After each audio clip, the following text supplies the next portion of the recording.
Si elle a pu disparaître dans certains villages comme à Castillon-du-Gard, à Fournes, la tour de l'horloge est toujours là, dressée devant l'église.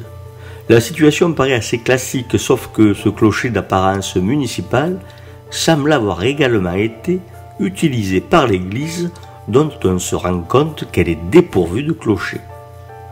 D'ordinaire, la tour de l'horloge, dans les villages du Midi, correspond au beffroi du nord de la France. Et comme eux, elle est la manifestation du pouvoir communal qui s'affirme et se démocratise au début du XIXe siècle. À cette époque, dans les villages, si les maires sont nommés, comme dans les grandes villes, par le roi dans les communes de plus de 3000 habitants et par le préfet dans les plus petites, les conseillers municipaux sont eux élus. Et le système électoral, plutôt complexe et fermé, fait tout de même de ces petits villages des quasi-démocraties où la plupart des hommes payant l'impôt votent.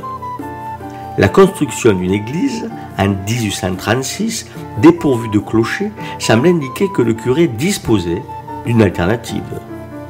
Cette alternative était donc la tour de l'horloge qui a dû accueillir des cloches bénies, alors que le clocheton sommital a dû longtemps servir à sonner des réunions municipales.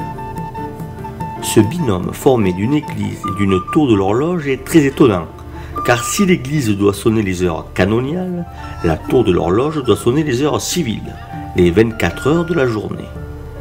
Aujourd'hui, dans les villages, nul n'est étonné de voir le clocher de l'église sonner les heures civiles, chaque heure, chaque demi-heure. On se demande bien quel fut le modus vivendi trouvé à cette époque pour l'usage de la tour de l'horloge à Fournes. À quelques kilomètres de là, à Castillon-du-Gard, c'est le contraire qui a eu lieu, mais à une date inconnue, peut-être quelques années après la construction de la nouvelle église.